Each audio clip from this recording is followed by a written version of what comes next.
The military transport rolled into Fort Hawkins with a mechanical groan and a cloud of Texas dust. Heat pressed down like an anvil on the sprawling training grounds where the dry winds carried whispers of past wars. As the vehicle's doors swung open, Lieutenant Mackenzie Mac Reynolds stepped out her boots, meeting the scorched earth with quiet certainty.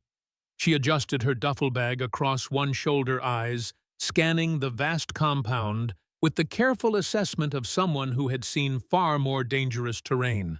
It was desolate, hard-edged, and unforgiving, just like its reputation. Every step she took across the gravel courtyard seemed to echo in the stillness. Up ahead, a formation of soldiers was finishing morning drills, their movements precise and synchronized.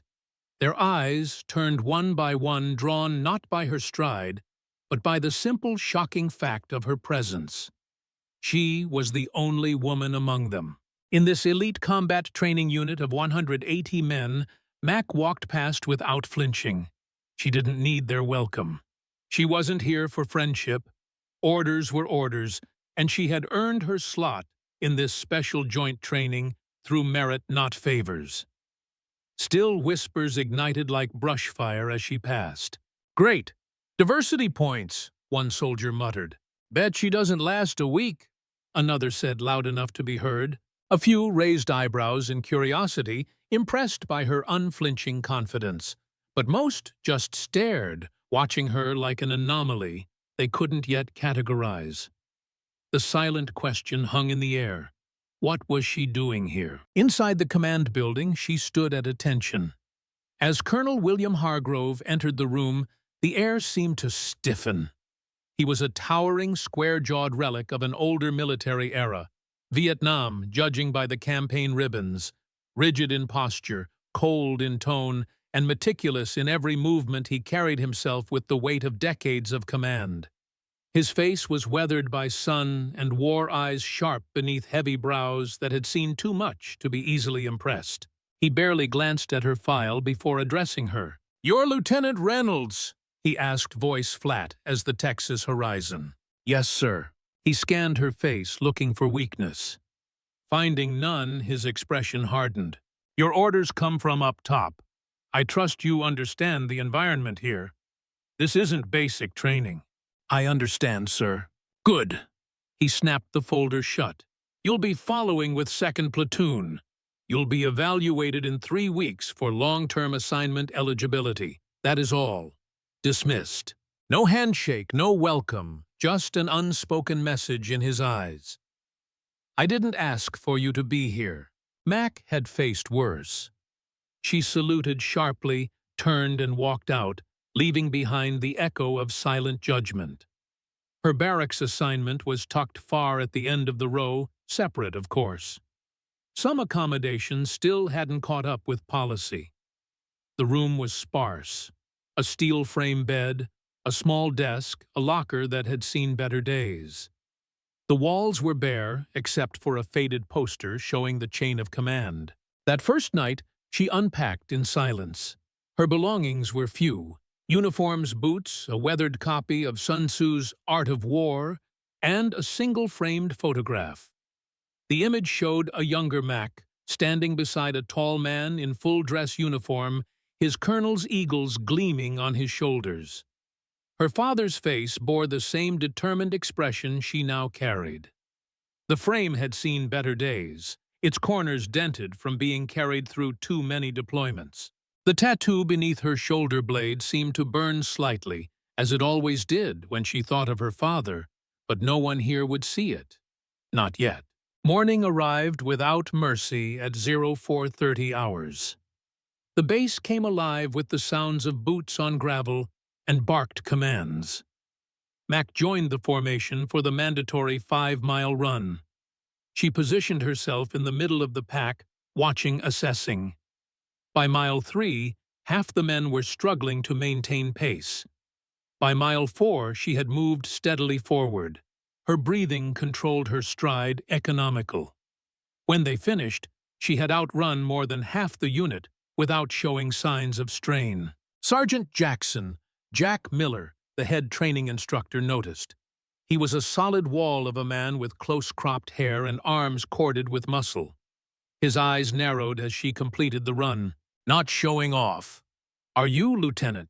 He asked the question, carrying an edge. "No, Sergeant.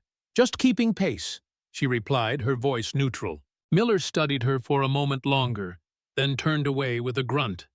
But the seed had been planted. She wasn't what they expected. At the firing range, Mac took her position with practiced ease. The rifle felt like an extension of her body, familiar and balanced. When the targets appeared, she fired with surgical precision, hitting center mass with mechanical consistency. The other soldiers glanced at her scores, then at each other. This wasn't beginner's luck. During gear drills, she dismantled and rebuilt her weapon faster than anyone else in her group, including the instructors. Her fingers moved with the muscle memory of someone who had performed the task 1,000 times before, often under far worse conditions than a training exercise. Miller watched with barely concealed irritation. During one particularly rough field maneuver, he barked, "You ever going to stop showing off, Reynolds, eh?" She looked at him squarely. "Not showing off, Sergeant. Just doing my job." Chuckles erupted around them. Miller's jaw tightened, but he said nothing more. His resentment would only grow in the days that followed. By the end of the week, Mac had earned begrudging respect from some of the rank and file. Others remained skeptical, but the tension didn't go unnoticed. Colonel Hargrove observed everything. He rarely spoke during drills, instead watching from the edge of the field with arms crossed his face, unreadable behind aviator sunglasses that reflected the harsh Texas sun. The Friday afternoon brought a sudden change in routine.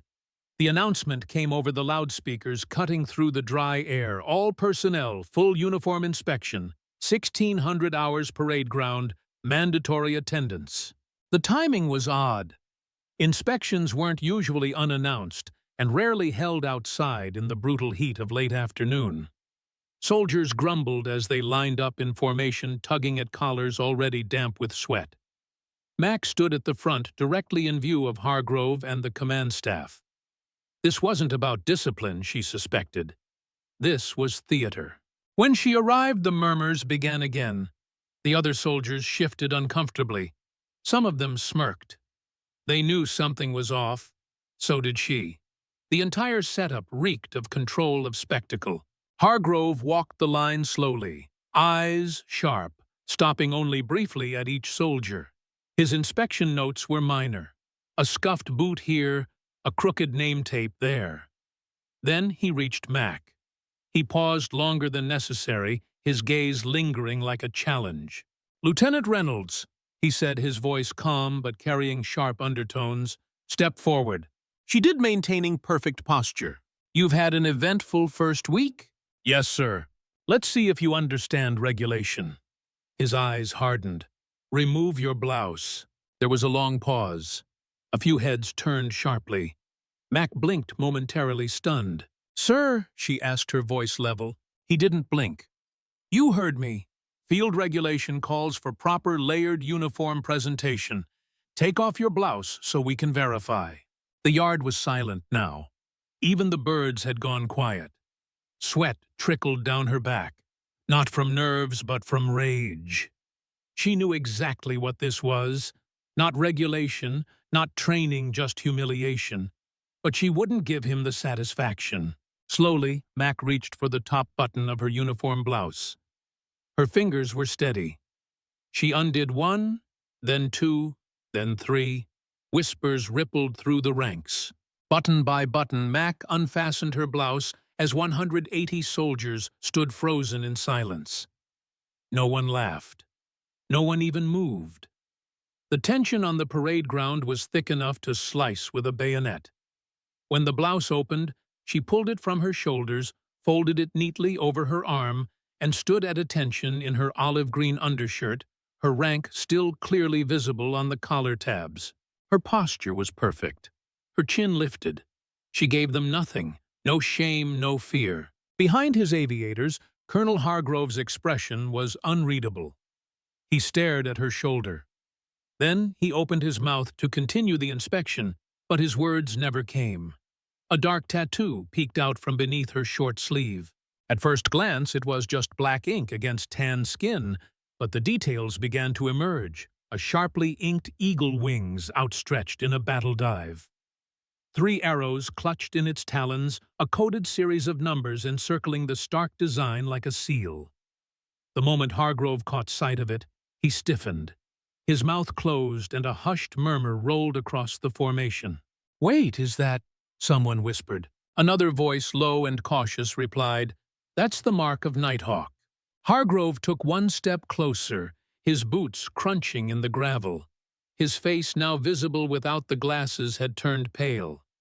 His eyes locked on the tattoo, not with curiosity, but with something dangerously close to fear. He knew what it meant. So did a handful of the older NCOs in the back ranks. Nighthawk wasn't a legend. It was a classified ghost unit. Special operations operatives trained in deep recon urban warfare survival under zero support and silent extraction. The missions never made the news. Many weren't even debriefed. Those who made it through Nighthawk training rarely spoke of it. Most didn't survive long enough to. The tattoo wasn't a decoration.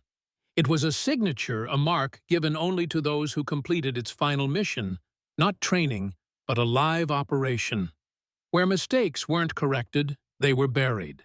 Hargrove knew because, years ago during his desk job at Pentagon West, he'd signed a denial letter to transfer someone into Nighthawk, a male captain. That was the last time he heard of the unit, but now, standing before him, a female lieutenant bore the tattoo silently. And that changed everything. He turned toward the rest of the unit, suddenly aware of every watching eye.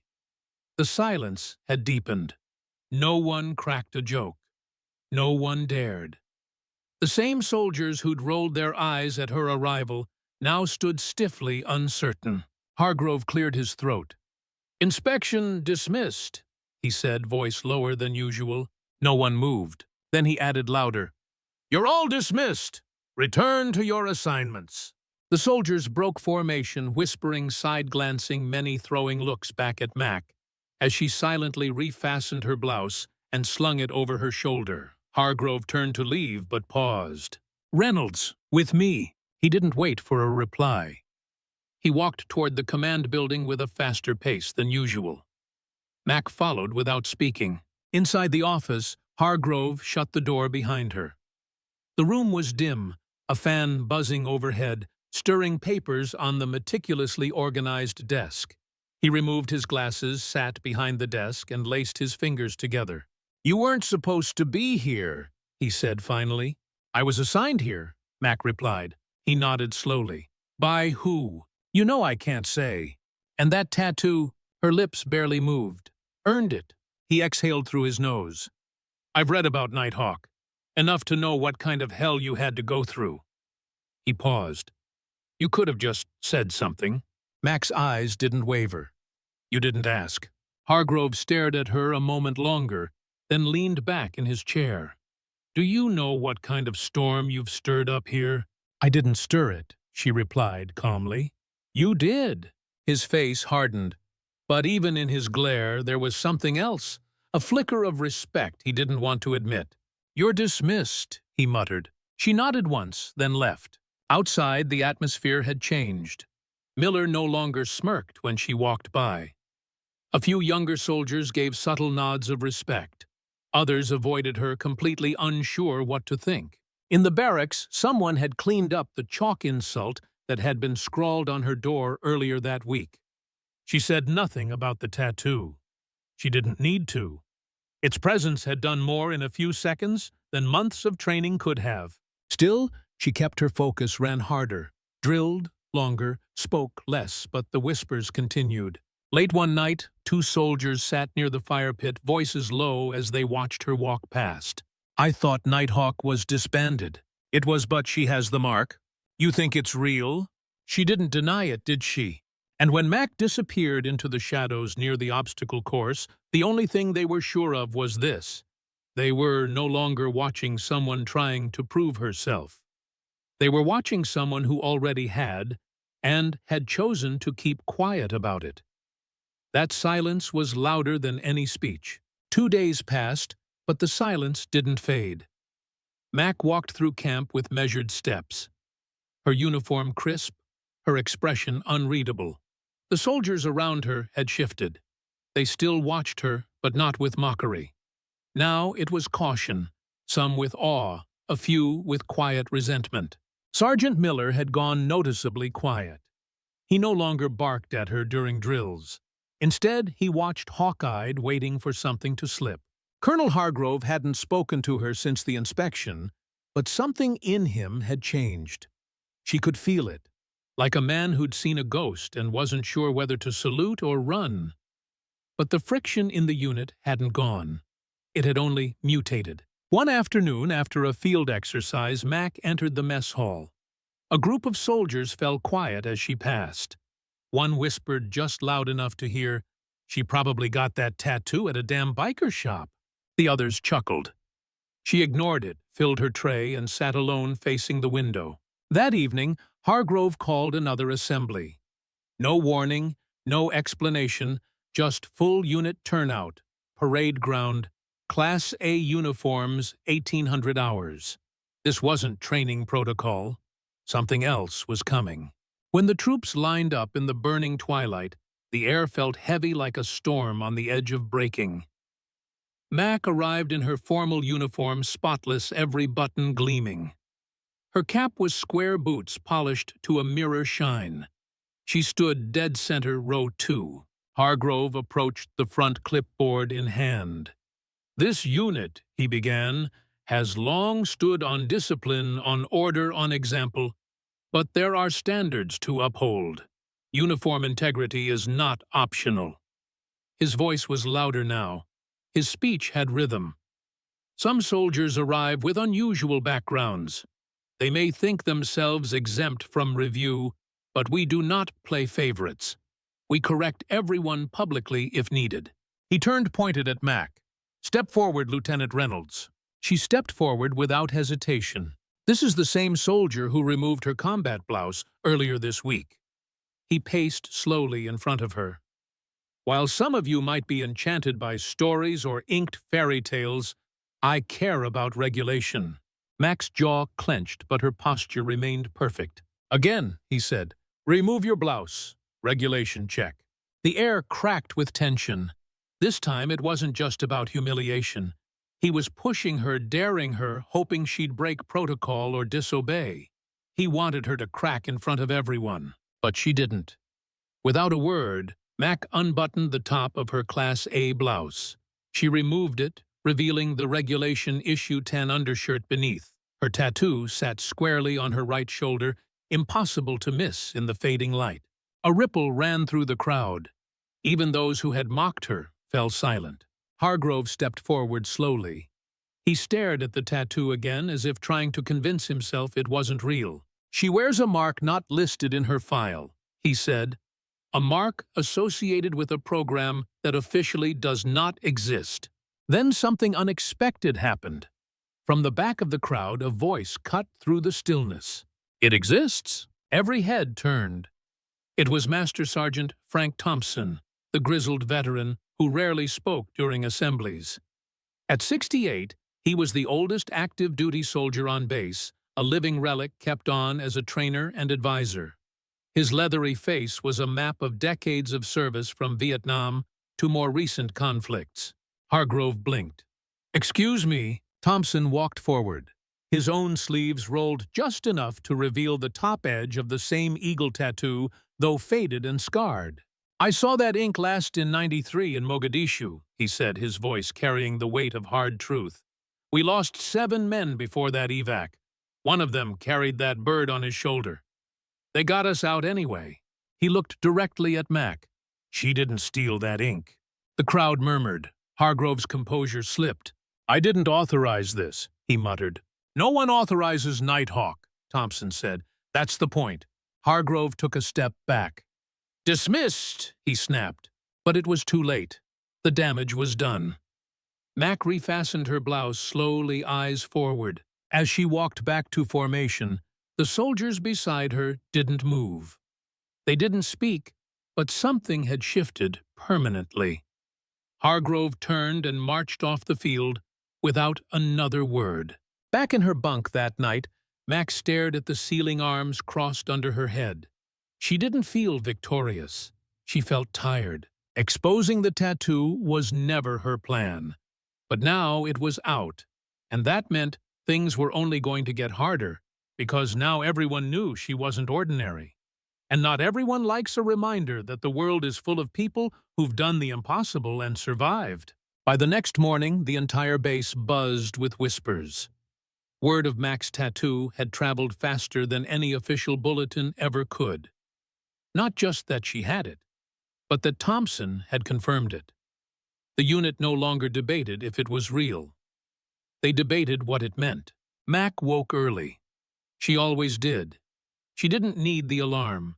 She dressed without hurry, clipped her boots, tied her hair, and stepped outside into the rising heat. But now every corridor she walked felt like a spotlight. Where there was once doubt or scorn, now there was tension.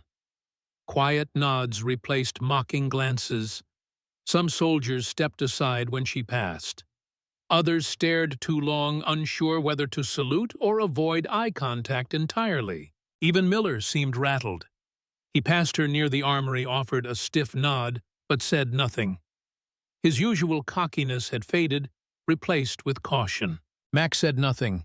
She didn't need to. Her silence had become her shield. Later that day, she was summoned back to Hargrove's office. She entered without knocking. He was already seated, the blinds drawn, the overhead light flickering slightly. His desk, as always, was spotless. A single file folder sat between them. "Close the door," he said without looking up. She did. Hargrove exhaled. "I've been on the phone all night." She didn't respond. He continued, "I reached out to a few old names just to verify. You're not in any active registry under Nighthawk.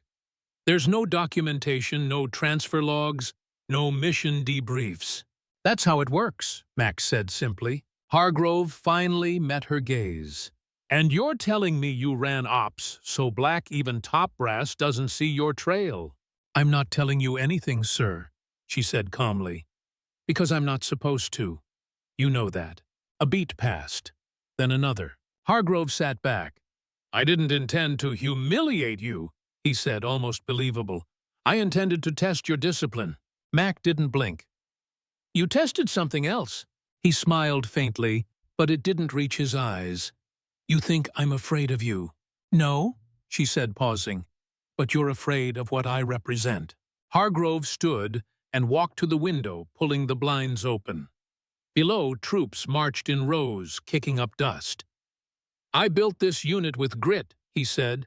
"No shortcuts, no politics, no handouts. You show up with invisible stripes and think that makes you better." "I never said I was better," Mac replied. "You did when you tried to make an example of me and failed." The silence that followed said more than either of them could. Then Hargrove turned his voice colder. "You're not a ghost anymore, Reynolds. You're here in my command. That tattoo might silence a few whispers, but it doesn't put you above orders." "I've never tried to be above anything, sir," she said. "I've only tried to earn what I wear." Hargrove nodded slowly, fingers drumming on the file. "You'll stay in the unit, but I'll be watching. And so will they." She already knew. Outside word had reached beyond the base. A military journalist, Marcus Wells, had shown up the next morning, pretending he was doing a broad feature on elite training units. But he wasn't subtle. He lingered near Mac's unit. He asked questions that didn't fit the narrative. He watched her too closely. She ignored him, but not for long. That night he cornered her outside the motor pool. "Lieutenant Reynolds," he said, "do you have a moment?" She didn't answer. "I've heard some remarkable stories. Some even say you were part of—" "I was never part of anything," she cut him off sharply. "Nothing worth printing." Wells smiled. "That's what makes it worth printing." She turned away. "Good night, Mr. Wells." He didn't follow. She walked away, heart steady but mind racing. If the story leaked, she would be exposed. She wasn't afraid for herself. She was afraid of what it could do to the program that built her. The people still in it, the ones still silent, still in shadows. Later that week, during a combat simulation, Hargrove stood on the viewing platform, arms crossed as usual. Miller was leading his fire team, Mac assigned as second in command. Midway through, things went wrong. The assault routes collapsed under enemy fire. Miller hesitated. Mac didn't. She reordered the team through a blind ridge, flanked the enemy team with flawless timing, and secured the hostages in under 7 minutes. The observers erupted in applause. Hargrove didn't clap, but he didn't look away either. When Mac emerged from the training field covered in sweat and dirt, a few soldiers slapped her back. Others just stared. No one doubted her anymore. They didn't fully understand her, but they believed in her power. That was enough. That night, someone pinned a small note to her locker. It wasn't signed. "We believe you earned it, but now prove to us why they feared it." She didn't smile, but her fingers brushed the edge of her tattoo. It wasn't about fear. It was about earning silence and surviving what most couldn't speak of. By the end of the second week, the base had stopped pretending. Mac was no longer just another name on the roster. She had become a quiet legend, the story spreading like wildfire through barracks and break rooms across the motor pool and the range. But no one truly knew the full story. Until now. That evening, Hargrove summoned her again, this time without the usual clipped tone. The aide who delivered the message simply said, "Colonel wants a private word. Just you." Inside his office, Hargrove looked tired. Not defeated, but older somehow. "Sit," he said without formalities. Mac remained standing. He sighed. "Look, I've been going over your personnel file for days, or what's left of it. It's like Swiss cheese. Redactions on top of redactions. Entire years just blank. That's not normal." She said nothing. "I even called in a favor with Intel Group 7. Asked about Nighthawk." They hung up after 5 seconds. "That sounds about right," Mac replied. Hargrove leaned forward. "What happened to you out there?" She looked him in the eyes. "You don't want to know." "You're damn right I don't," he said, jaw tight. "But I need to. You're now the focal point of this unit, whether I like it or not." Mac opened the side pouch of her uniform and placed a small sealed envelope on his desk. Hargrove hesitated. "What is this?" "Authorization code. One-use access. Temporary clearance for 10 minutes from General Montgomery." Hargrove's brows raised. "The Montgomery 4-star Joint Special Ops." She nodded. He opened the envelope slowly, reading the code written in careful black ink. Then he stood, walked to the secure computer terminal in the corner and typed it in. What followed was 10 minutes of utter silence. Hargrove read the files, his face pale and increasingly drawn. One mission, Syria. Another, Venezuela. A name removed from every press record. Covert extractions. Kill zone ratios. Footage of enemy forces being wiped with surgical precision in the dead of night. No backup. No air support. And there, buried in the final page, a report signed off with only a code name, Stormbird. He looked back at her. "That's you." Mac nodded once. Hargrove stood up, rubbing the back of his neck. "Why the hell are you even here? You should be commanding Black Ops, not babysitting trainees." "I asked to come here," she said. Hargrove blinked. "Why?"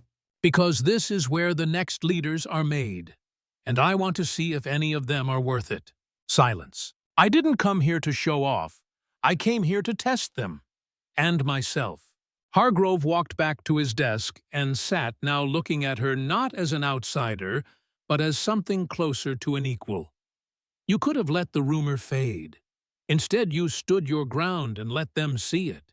"They needed to," she replied. "Not for me, for them." He studied her a moment. "What happens now?" "I keep doing my job." From that day, Hargrove's attitude shifted not with dramatic speeches or sudden warmth, but in subtle ways. He called her by rank, invited her input during strategy sessions, assigned her to co-lead high-level drills. The soldiers noticed, and so did Miller. One afternoon after P.T. Miller approached her at the hydration station. "I didn't believe it at first," he admitted, "but I saw the footage. I asked around." Mac wiped sweat from her brow and said nothing. He swallowed. "You led a unit of 6 into that compound. 60 enemies, 0 support. Everyone walked out alive." "Not everyone," she said. "One didn't make it." A pause. "Why'd you come here, Reynolds, really?" She met his eyes. "Because too many people forget that this uniform doesn't make you a warrior. You do. And some of these guys think barking loud makes them dangerous." Miller lowered his gaze.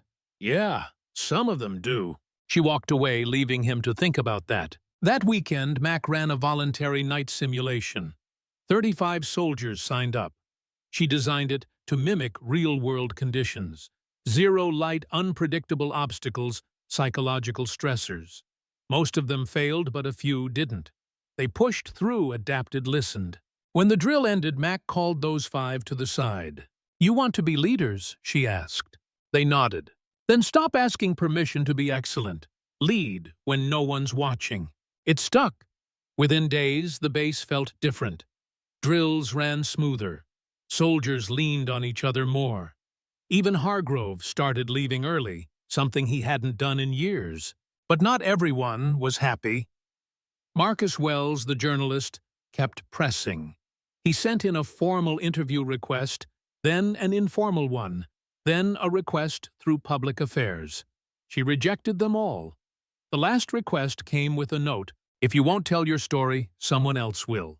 That night, she found her old Nighthawk coin in her bag, polished heavy, and stamped with the words, "We fight so others may speak freely." She held it in her palm for a long time. Then, with quiet resolve, she made a decision. The story wouldn't be told by strangers. If it had to come out, it would come from her.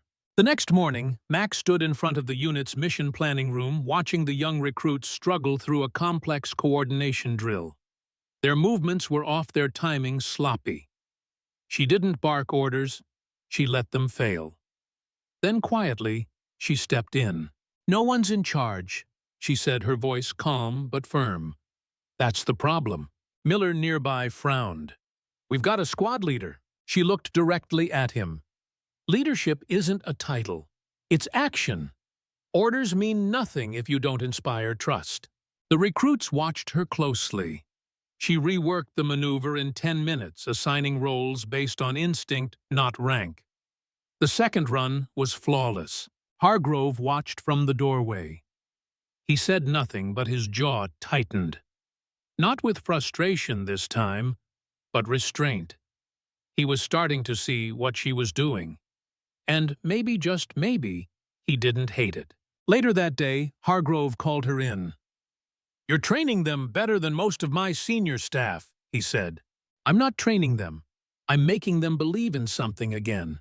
He studied her. "I have an offer. It's unofficial, off the books." She didn't react. "A transfer. Quiet. Back to special operations. One of the Blackbird teams is looking for a field leader. You'd be back in the real game." Mac didn't hesitate. "No." Hargrove blinked. "Why?" She folded her hands. "Because I'm already in the real game. These soldiers, they'll be the future one day. Most of them just don't know what that takes yet." Hargrove leaned back, watching her in silence. She didn't flinch. After a few seconds, he nodded once, almost respectfully. "Then let's make it official," he said. The next week, Mac was assigned to lead Charlie Company, a group once known as the unit's underperformers. Slackers, reassigned misfits. They quickly learned she wasn't going to let them coast. She trained them harder than any other platoon. Wake-ups at 0400, drills in full gear, scenarios that mirrored real-world failures.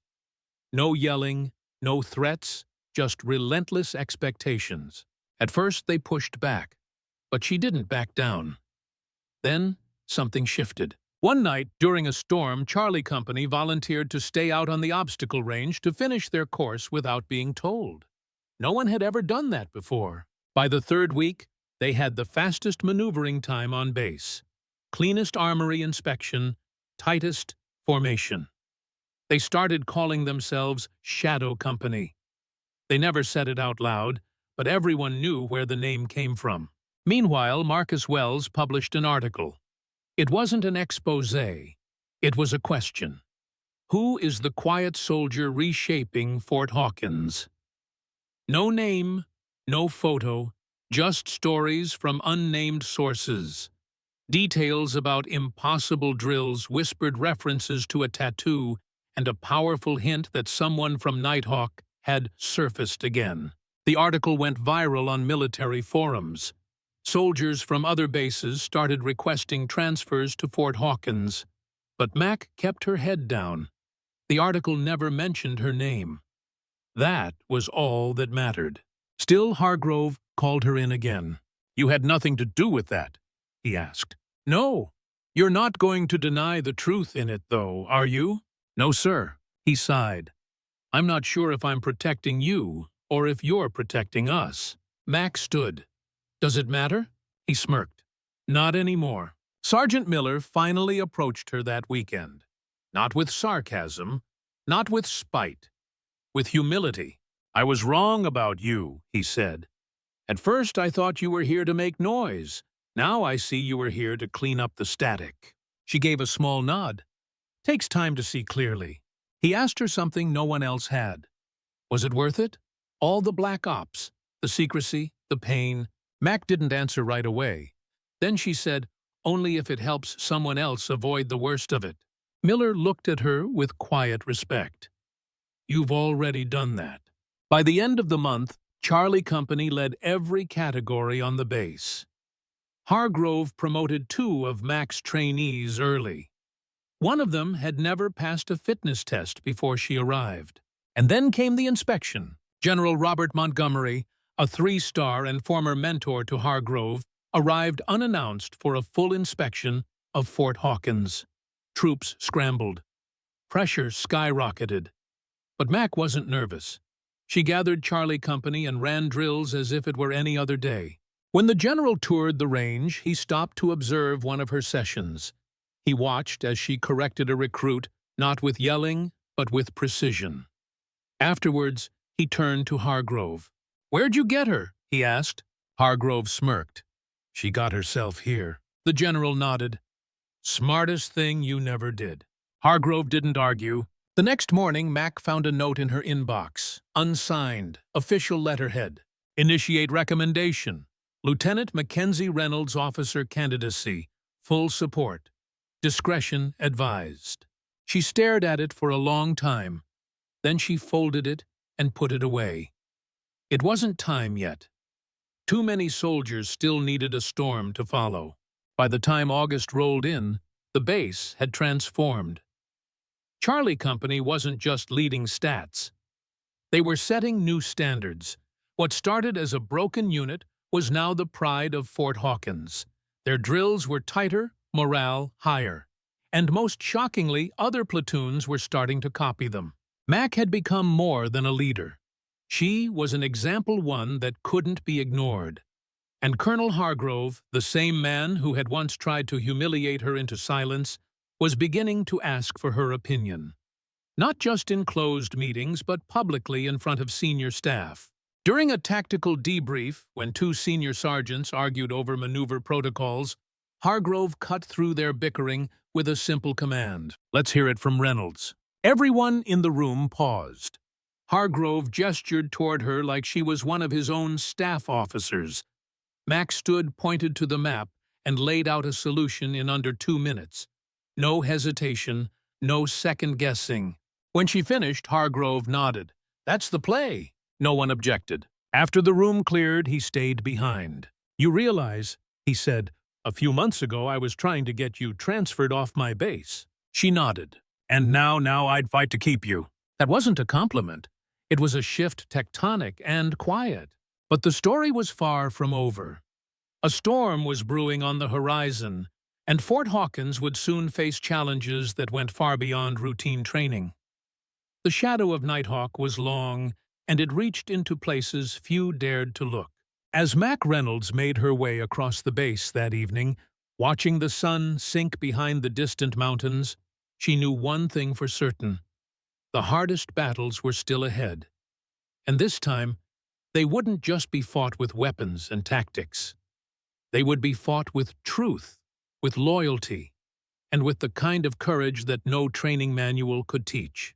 The real test was just beginning. That weekend, while the unit was off duty, a surprise guest arrived.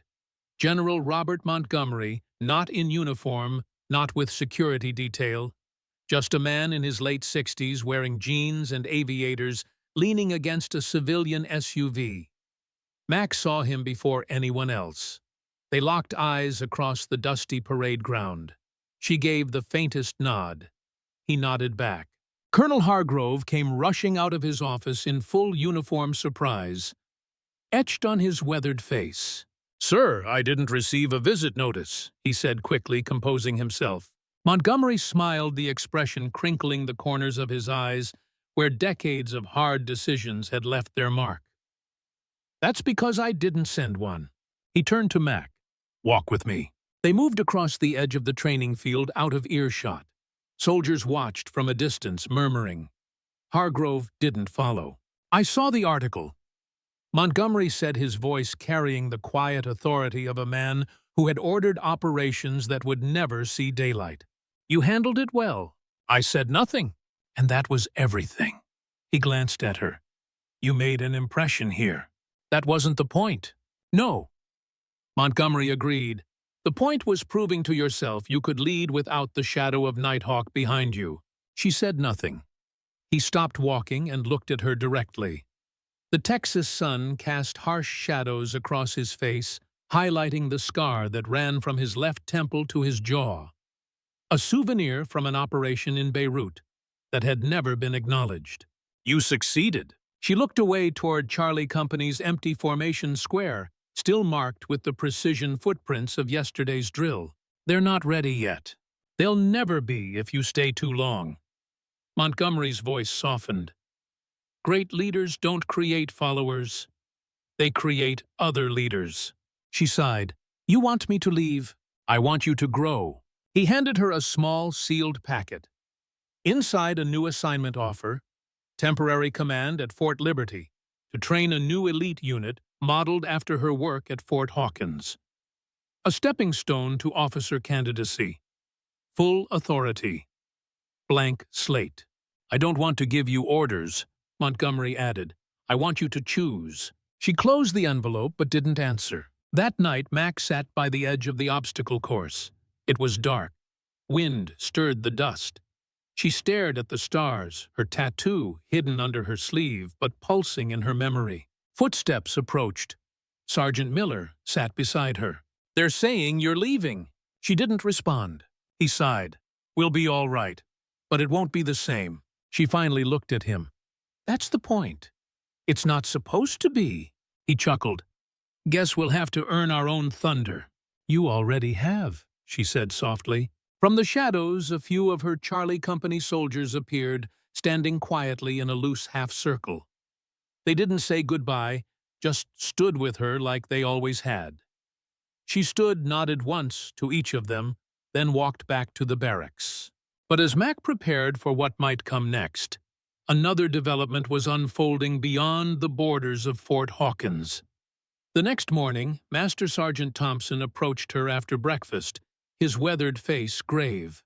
"Got a minute, Lieutenant?" She nodded, and they walked to a quiet corner of the base, an old ammunition depot converted to storage. Inside, among dusty crates and forgotten equipment, Thompson closed the door behind them. "Something's off," he said, voice low. "That reporter Wells, he's not who he says he is." Mac's eyes narrowed. "What do you mean?" "I've been around long enough to know a spook when I see one. He's asking questions about things no civilian journalist would know to ask about." "Like what?" "Operation Shadow Step, Kandahar 2003, and a code name I haven't heard in 15 years, Blackwater Junction." Mac's expression didn't change, but something in her eyes shifted. "You're sure?" Thompson nodded. "As sure as this old ink on my arm. Someone's digging and it ain't for a feature article." Later that day, Mac found Hargrove in his office studying a map of the base. She closed the door without being asked. "We need to talk about Marcus Wells." Hargrove looked up. "The reporter, what about him?" "He's not a reporter." Hargrove leaned back. "You have proof. He's asking about classified operations, things that never made the news." Hargrove's expression darkened. "Like what?" "Blackwater Junction." The colonel's face paled slightly. He stood, walked to the window, and closed the blinds. "How do you know that name?" "The better question is, how does he?" Mac countered. Hargrove rubbed his jaw. "I'll make some calls. In the meantime, keep your distance." But keeping distance wasn't enough. The next day, Wells was back this time with a press credential from a major military publication. He cornered Mac outside the training range. "Lieutenant Reynolds, I was hoping we could continue our conversation." "I have nothing to say to you," she replied, keeping her tone neutral. He smiled a practiced expression that didn't reach his eyes. "I think you do, particularly about your time with a certain unit that doesn't exist." She kept walking. "I know about Belgrade," he called after her. 2004, the embassy extraction. She stopped. No one knew about Belgrade. The mission had been scrubbed from every record. 7 operatives, 3 days, no support. It wasn't just classified. It was buried. Slowly, she turned back to him. "Who are you really?" His smile thinned. "Someone who believes the American people deserve to know what's being done in their name, even if it gets good people killed, especially if it prevents more from dying." She studied him for a long moment. "You were never a journalist." "I've been many things," Wells admitted, "just like you." Before she could respond, Hargrove appeared flanked by 2 MPs. "Mr. Wells, your credentials have been revoked. These men will escort you off base." Wells didn't resist. As he passed Mac, he whispered, "This isn't over, Stormbird." The use of her code name sent ice through her veins. No one should have known that. No one. That evening, Hargrove called an emergency meeting with Mac and Thompson. They gathered in the colonel's office, blinds drawn, the only light coming from a desk lamp that cast long shadows across the walls. "Wells is ex-CIA," Hargrove said without preamble. "Discharged in 2008. Reason classified." "Why is he after Nighthawk?" Mac asked. "Not just Nighthawk. You." Hargrove slid a folder across the desk. Inside was a photograph of a man Mac recognized, broken nose scar above his left eye. Her heart stopped. "Alexander Kovac," she whispered. Thompson looked between them. "Who's Kovac?" "Serbian intelligence," Hargrove explained. "Specialized in counter-operations against Western Special Forces." "He was at Belgrade," Mac added. "We crossed paths. He didn't walk away happy." "He's been looking for you ever since," Hargrove continued. "And according to my source, he's connected to Wells. They're working together." "Why would an ex-CIA operative work with Serbian intelligence?" Thompson asked. "Money, revenge, ideology?" "Take your pick," Hargrove replied. "The point is, they're not after a story. They're after names, operations, methods." "And I just painted a target on Fort Hawkins," Mac said quietly. Hargrove nodded. "We need to prepare." The next morning, Mac gathered Charlie company. She didn't tell them everything, but she told them enough. "We're going to be running a new kind of drill. Real-world security protocols, not for a grade, for keeps." Miller stood beside her, arms crossed. "You heard the lieutenant. This isn't a game anymore." The soldiers exchanged glances, but didn't question. They'd learned to trust her. Mac divided them into security teams, established new access protocols, and set up a rotating watch. To most of the base, it looked like an extended training exercise. Only Hargrove, Thompson, Miller, and Mac knew the truth. Fort Hawkins was preparing for an infiltration. But the preparation revealed something unexpected. While reviewing the base's structural plans, Mac discovered an anomaly, a section of the old administration building that didn't match current layouts, a space that shouldn't exist. "Colonel," she said, pointing to the blueprints spread across his desk. "What's this area here?" Hargrove frowned. "Storage. Been sealed up for decades. According to these plans, it's twice as large as it should be." That night, Mac, Hargrove, and Thompson used the Colonel's master key to access the sealed wing of the administration building. Dust lay thick on the floor, undisturbed for years. Their flashlights cut through darkness that felt solid, revealing abandoned offices frozen in time. Typewriters on desks, calendars still showing June 1972. "What was this place?" Mac asked, her voice hushed. "Before my time," Hargrove admitted, "but based on the era, I'd guess it was connected to intelligence operations during Vietnam." They moved deeper into the abandoned section. At the end of a long corridor, they found a heavy metal door with a combination lock that looked newer than its surroundings. "Someone's been here," Thompson observed, pointing to faint footprints in the dust. Hargrove tried his master key. Nothing. "This wasn't in any inventory I received when I took command." Mac examined the lock closely. "This is a titanium 7, DoD issue circa 2000. Someone's been maintaining this door." "Can you open it?" Hargrove asked. She smiled faintly. "They don't put these on doors they don't mind people opening." She pulled a small kit from her pocket. "But yes." 5 minutes later, the lock clicked. The door swung open with a groan of protest, revealing a room filled with filing cabinets and a single desk. On the wall hung a faded emblem, an eagle with arrows in its talons surrounded by 13 stars. "My God," Thompson whispered. "This is a shadow hunter's archive." "Shadow hunters?" Mac asked. "Vietnam-era special operations, the original template for programs like Nighthawk." Hargrove moved to the filing cabinets, tried one drawer. Locked. "Whatever's in here, someone wanted it preserved, but forgotten." They spent hours going through what files they could access. Names, operations, dates, a hidden history of America's shadow wars. And there, in a folder marked Continuity, they found something that stopped them cold, a list of program code names. Shadow Hunters, Black Echo, Silent Step, Nighthawk. They're all connected, Mac realized. Different names, different eras, same purpose. Hargrove held up a photograph. A group of men standing before a hangar, faces blurred by time and poor image quality. But on the shoulder of one just visible was the eagle tattoo. "This goes back further than any of us knew," he said quietly. Thompson nodded. "And someone else knows about this room.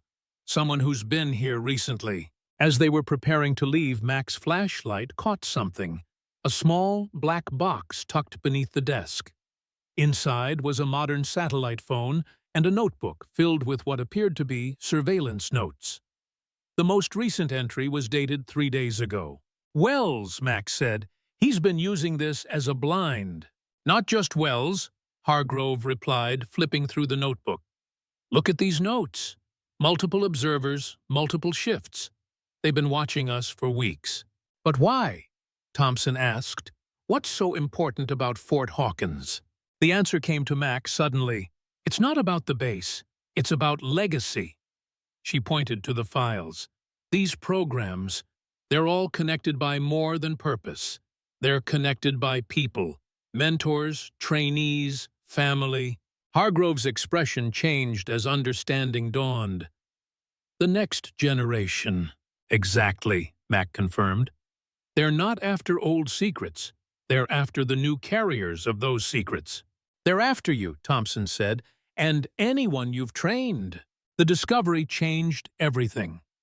The next morning, Hargrove called in additional security, but kept the reason classified. To the base at large, it was just an elevated security drill. To Charlie Company, it was deadly serious. Mac increased their training intensity, now focusing on counter-surveillance extraction techniques and close-quarters combat. The soldiers responded with a focus and determination that surprised even her. They weren't just following orders anymore. They were defending something they believed in. Miller approached her after a particularly grueling session. "You knew this might happen, didn't you, when you took command of Charlie Company?" She didn't answer directly. "I knew my presence would have consequences. You could have requested a transfer, protected yourself." She looked at him and left them unprepared. "That's not leadership, Sergeant. That's self-preservation." He nodded slowly. "You're training us to replace you." "I'm training you to survive me," she corrected. Meanwhile, Wells had not been idle. A new article appeared online, "Shadow Warriors, America's Undisclosed Combat Forces." It didn't name names or reveal specific operations, but it hinted at enough to make intelligence officers nervous. More concerning, it mentioned Fort Hawkins as a training ground for the next generation of deniable operators. Hargrove was furious. "He's painting a target on every soldier here." "That's the point," Mac replied. "Force our hand, make us react." "Well, it's working," the colonel admitted. "I've got brass breathing down my neck, demanding to know what the hell is going on." "What did you tell them?" "As little as possible," he sighed. "But we're running out of time and options." The situation escalated further when Thompson discovered a listening device in the officers' mess. Sweeps revealed more. In the barracks, the command center, even Hargrove's office. Someone had thoroughly compromised base security. "We need to flush them out," Mac said during a secure meeting held in the motor pool surrounded by the noise of engines to mask their conversation. "How?" Hargrove asked. "We don't know who we're looking for." "Yes, we do," she replied. "We're looking for someone who knows too much. So let's give them something they can't resist." The plan was simple but dangerous. They would create a false intelligence leak, word of a special briefing about Nighthawk operations to be held in the secure conference room. The only people who would know it was a trap would be Mac, Hargrove, Thompson, and Miller. "What about Charlie Company?" Miller asked. "They'll be our backup," Mac explained. "But they can't know the details. The leak has to look real." The trap was set. Word spread through carefully planted conversations and misplaced documents. The briefing was scheduled for midnight 48 hours later. As the appointed time approached, tension on the base ratcheted higher. Charlie Company was positioned strategically disguised as routine night patrols.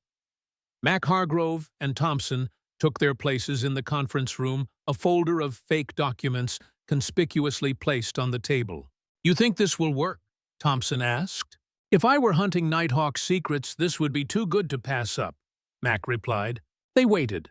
Minutes stretched into an hour. Nothing. "Maybe they didn't bite," Hargrove suggested. Then the lights went out. Emergency generators kicked in seconds later, but in that brief darkness, they heard the distinct click of the door lock engaging. "They're here," Mac whispered. What followed was chaos. The door burst open, and 3 men in tactical gear swarmed in. But Mac was ready. She moved with practiced efficiency, disarming the first intruder with a precise strike to the wrist, sending his weapon clattering across the floor. Thompson tackled the second, his age belied by the ferocity of his response. Hargrove, no stranger to combat, despite years behind a desk, engaged the third. The fight was brief but violent. When it ended, all 3 intruders were subdued. One was a familiar face, Marcus Wells. "You're making a mistake," he spat, as Miller secured his hands behind his back. "The only mistake was yours," Mac replied, thinking we wouldn't be ready. The other 2 men were unknowns, but their gear told a story. Professional mercenaries, likely ex-military. The kind who asked few questions when the pay was good. But the victory was short-lived. As they were processing the captives, an explosion rocked the far side of the base. Then another. "It's a diversion," Mac realized. "The real target is elsewhere." They rushed outside to see flames rising from the old administration building, the secret archive. Someone had used the chaos to cover their true objective. "Charlie Company converge on the admin building," Mac ordered into her radio. They arrived to find the sealed wing engulfed in flames. 2 of Mac's soldiers were down unconscious, but alive. Of the attacker, there was no sign. "The files," Thompson said grimly. "They're destroying the evidence." "Or stealing it," Mac countered, pointing to a broken window. "Someone went in." Without hesitation, she moved toward the burning building. "Reynolds!" Hargrove shouted. "That's an order!" She looked back at him. "With respect, sir, this is what I do." Before he could respond, she disappeared into the smoke. Inside, the heat was oppressive, the smoke disorienting. Mac moved with purpose, following the path they'd taken days before. The secret room's door hung open, and inside a figure was frantically stuffing files into a bag. He turned when she entered. A man she didn't recognize, but whose eyes widened in recognition at the sight of her. "Stormbird," he said, voice accented. "Eastern European. At last." "Kovac sent you," she replied.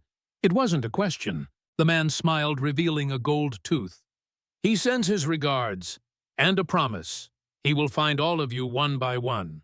"Not today," Max said, advancing. The man drew a weapon, but in the confined space with smoke limiting visibility, Mac had the advantage of training. She closed the distance before he could aim, redirecting the gun with one hand while striking with the other. They grappled briefly, but Mac was faster, more precise. When it ended, the man lay unconscious, and the files were secure. Getting out proved harder. The fire had spread, cutting off her entry route. The smoke was thicker now, reducing visibility to arm's length. Mac hoisted the unconscious man over her shoulder, gathered the files, and sought another way out. She found it in a forgotten maintenance corridor, barely wide enough to squeeze through with her burden. The air was slightly clearer here, offering precious oxygen as she pushed forward. Finally, she emerged from a service door at the rear of the building, collapsing onto the ground, as Hargrove and Miller rushed to her aid. "You disobeyed a direct order," Hargrove said, but there was no anger in his voice. "Wouldn't be the first time," she managed between coughs. The aftermath was complicated. The captured intruders were turned over to military intelligence. The fire was contained, but much of the archived material was damaged or destroyed. What Mac had saved, including the list of connected programs and several key operational files, was secured in Hargrove's safe. Wells refused to talk, maintaining that he was a journalist protecting his sources. The others were more forthcoming under interrogation.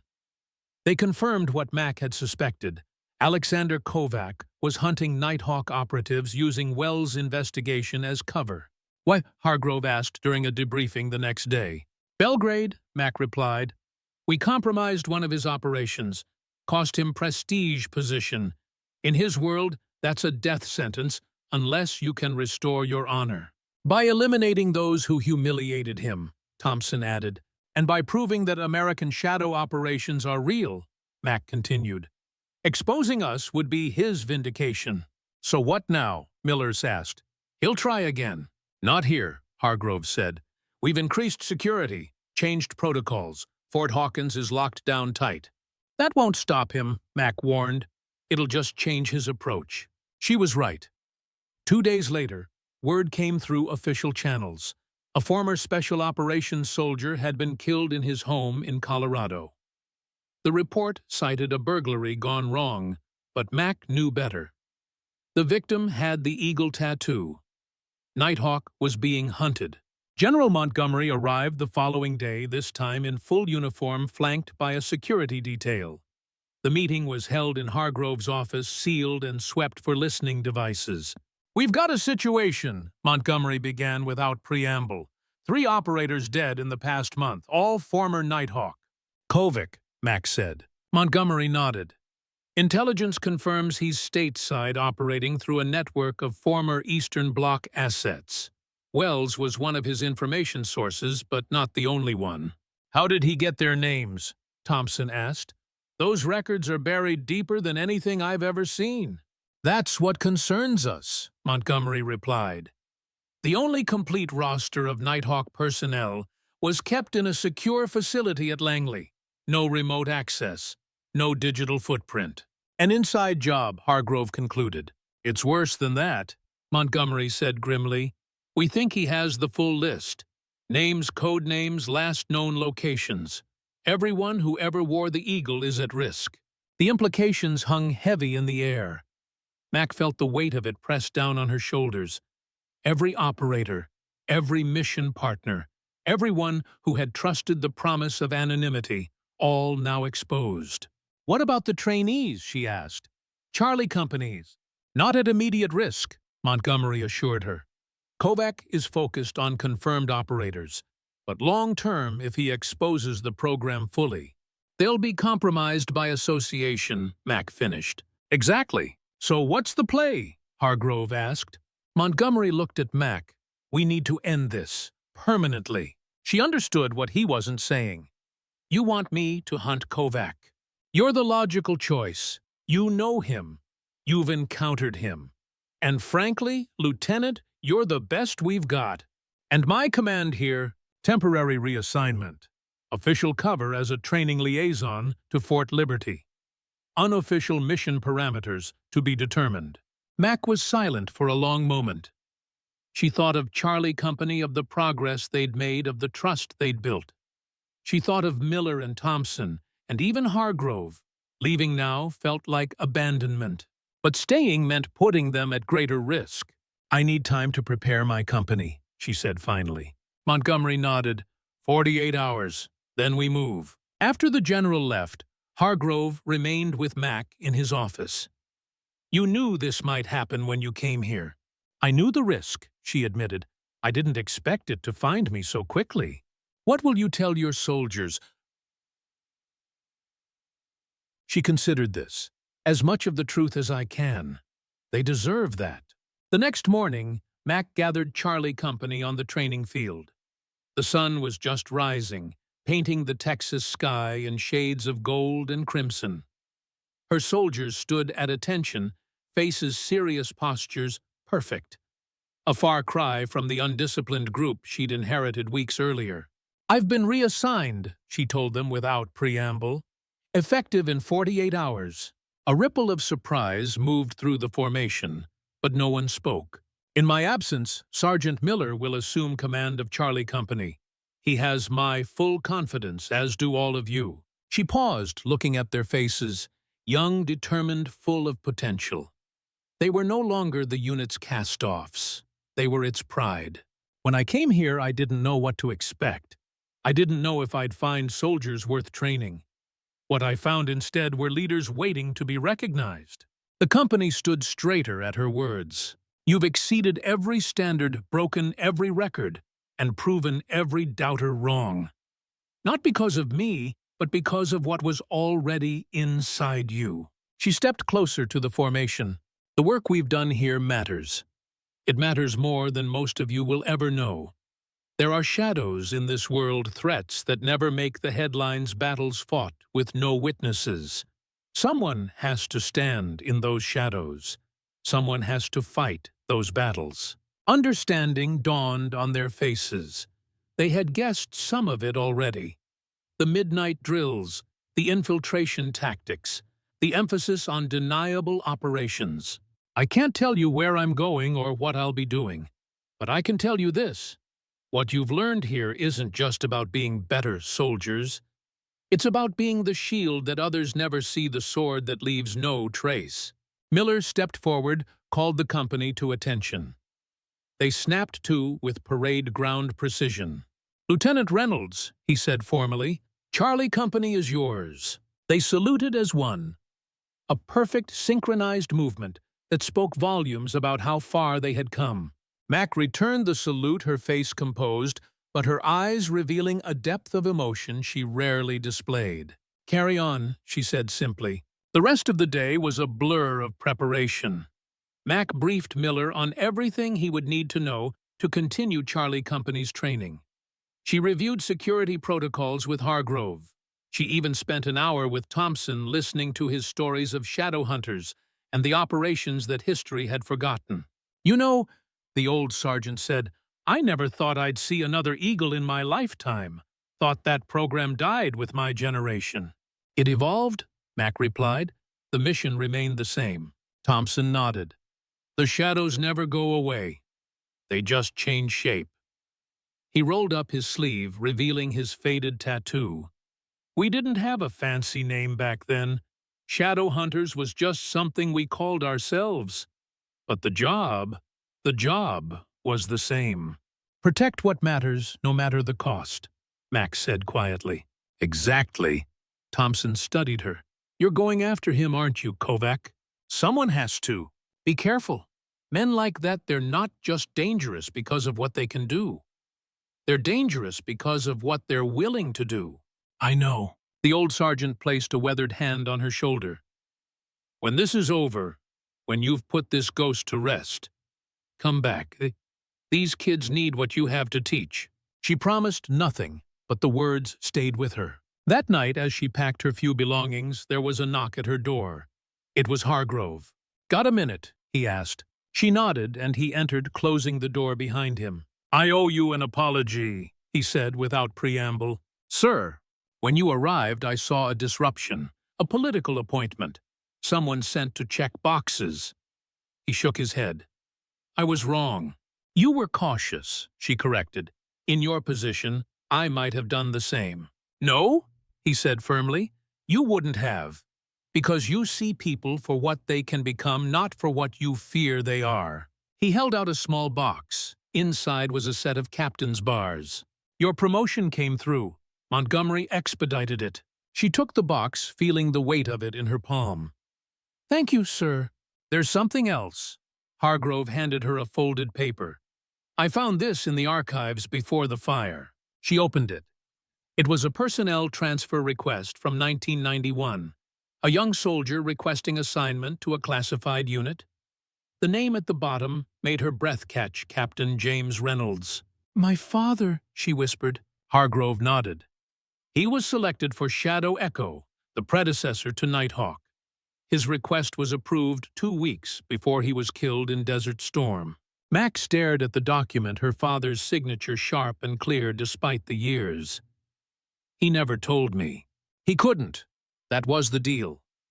Hargrove paused. But I think he would be proud to know you finished what he started. When he left, Max sat on her bunk, the transfer request in one hand, her captain's bars in the other.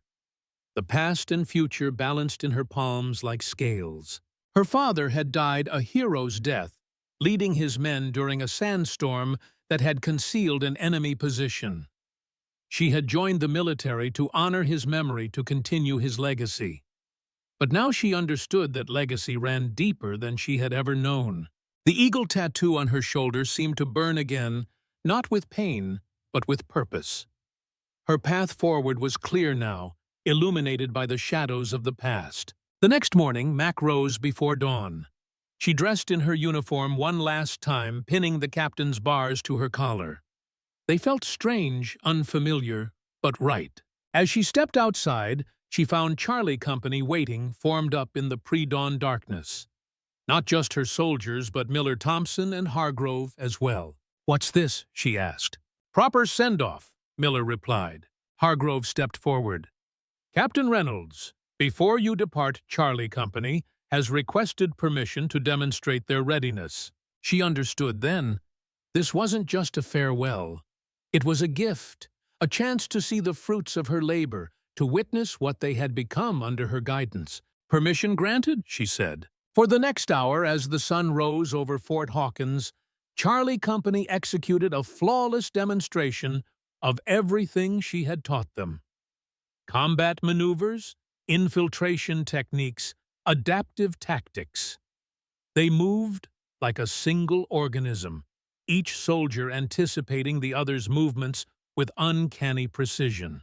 When they finished standing at attention beneath the Texas sky, now painted in full morning light, there was no applause, no cheers, just the profound silence of shared understanding. Hargrove called them to attention one final time. Captain Reynolds, Charlie Company is yours. She approached the formation, walking slowly along the front rank. Each face met her gaze with steady determination.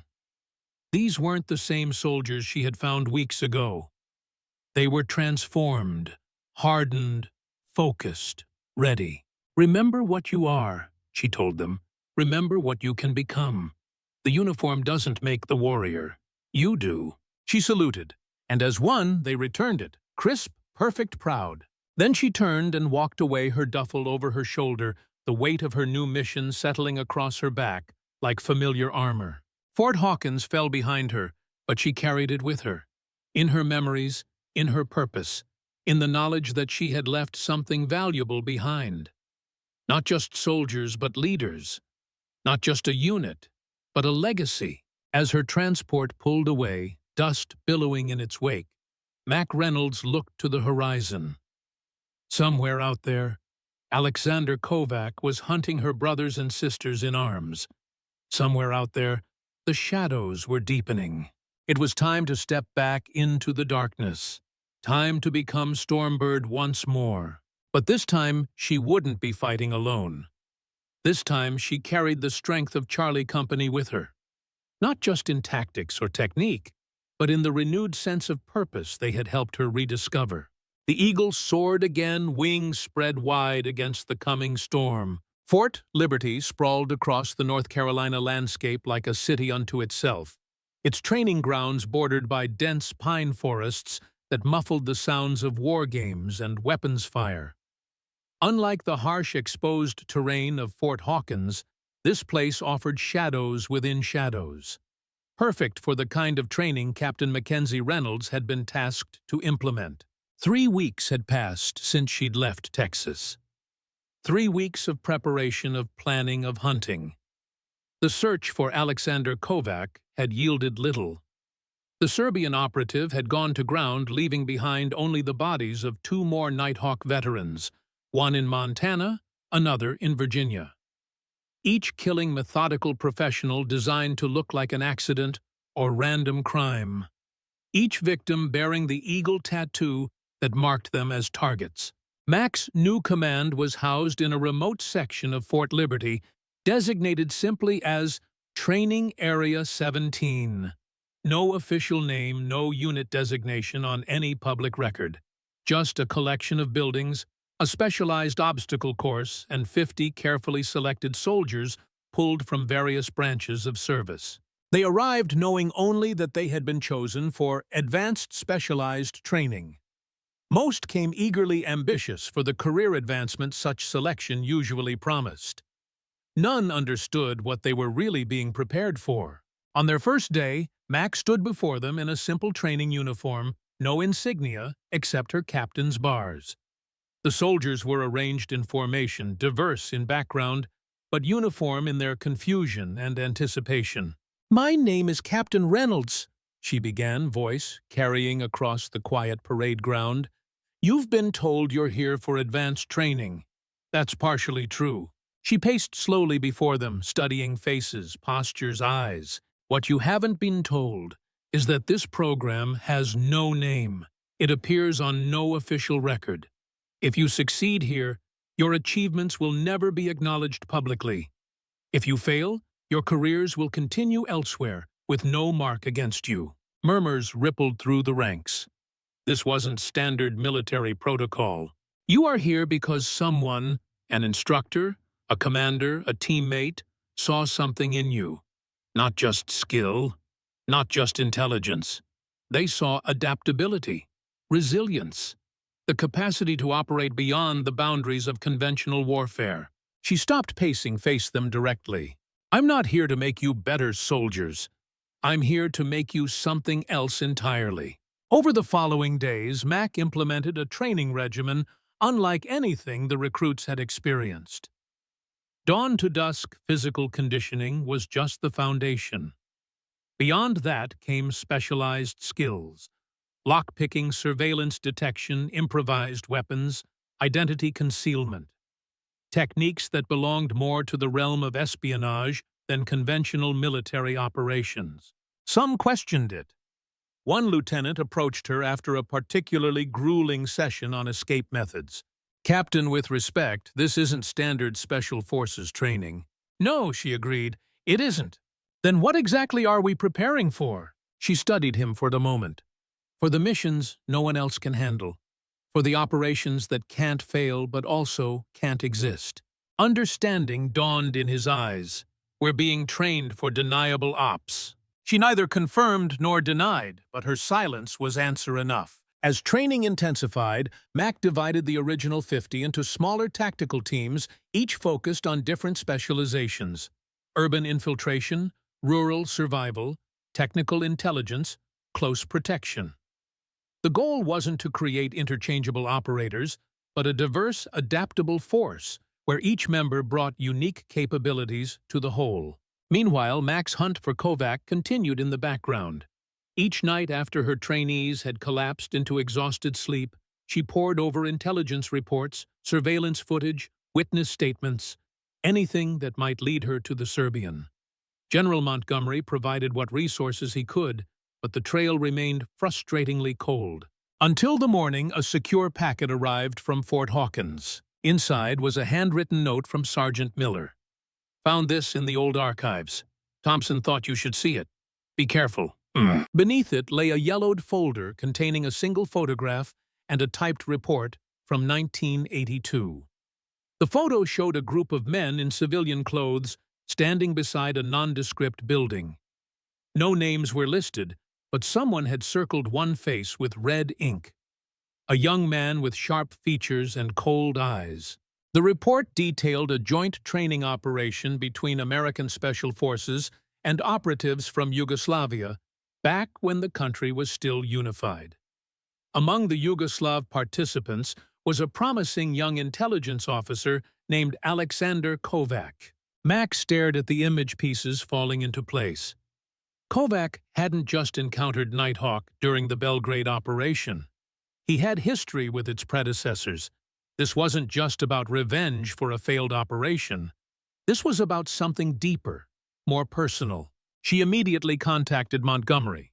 "General, I need everything we have on joint operations with Yugoslavia between 1980 and 1990. Specifically, anything involving training exchanges." "That's ancient history, Captain."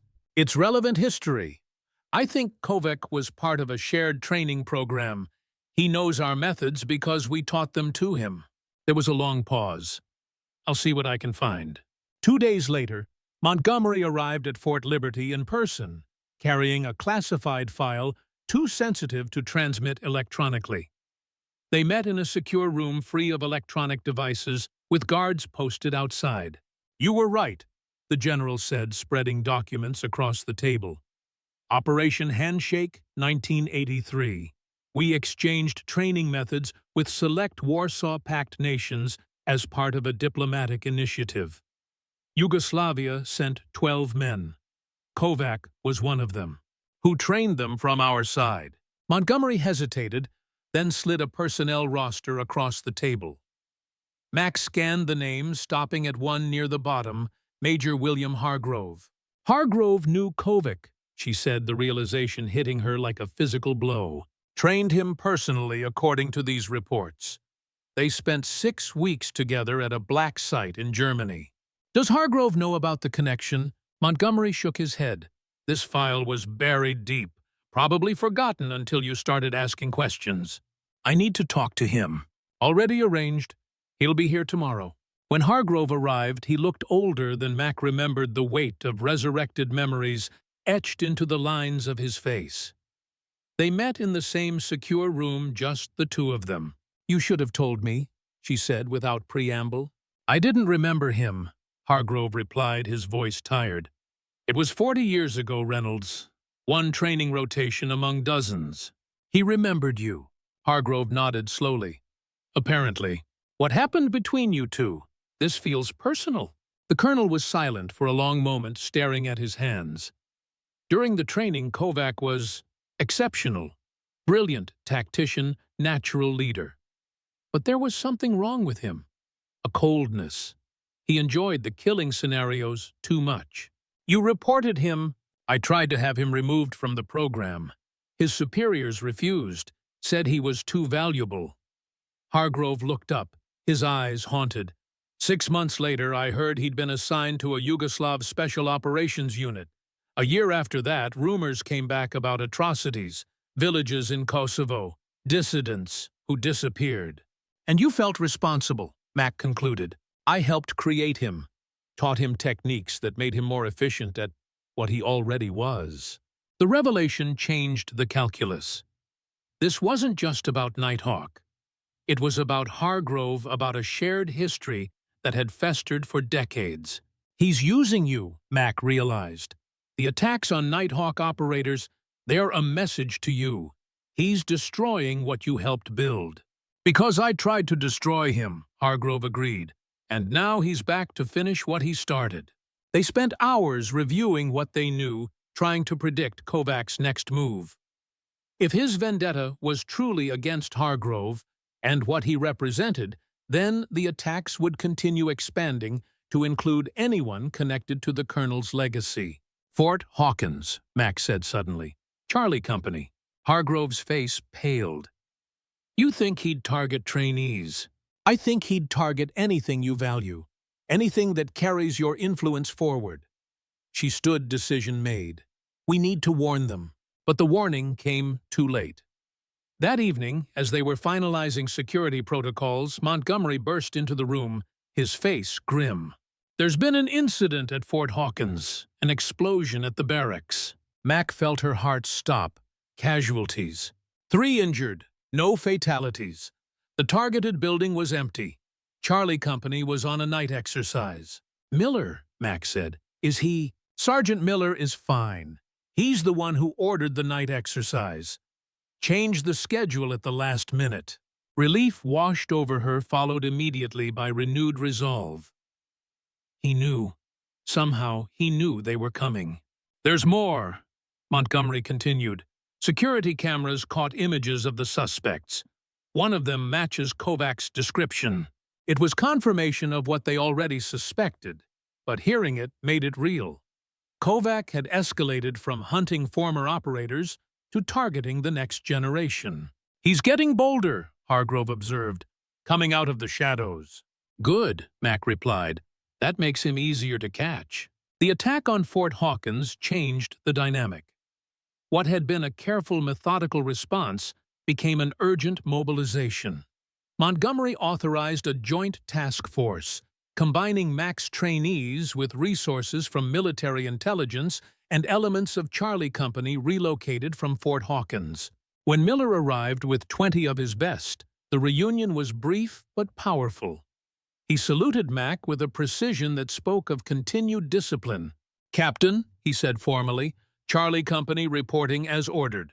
She returned the salute. "Sergeant, your timing is excellent." Later, away from the others, they spoke more candidly. "How did you know?" she asked. "About the attack." Miller's expression was grim. "We've been implementing your security protocols. Random schedule changes, rotating sleeping quarters, just like you taught us." "Good thinking. Not good enough. They still got onto the base, still planted explosives." His jaw tightened. "What the hell is going on, Captain? Who are these people?" She told him what she could, about Kovac, about the vendetta against Nighthawk, and those connected to it. Not everything, but enough for him to understand the stakes. "So Charlie Company was targeted because of our association with you," he concluded. "With me, with Hargrove, with the training you received." She met his gaze directly. "I'm sorry, Miller. I brought this to your doorstep. With respect, ma'am, we walked through that door willingly." His voice carried the conviction of a man who had found his purpose. "The question now is, how do we end this?" The answer came in the form of a strategy session that combined the experience of Hargrove, the tactical expertise of Mac, and the fresh perspectives of Miller and the new trainees.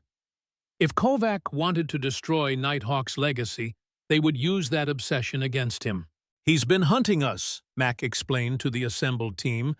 "Now we reverse the dynamic. We hunt him." The plan was audacious, but built on solid intelligence.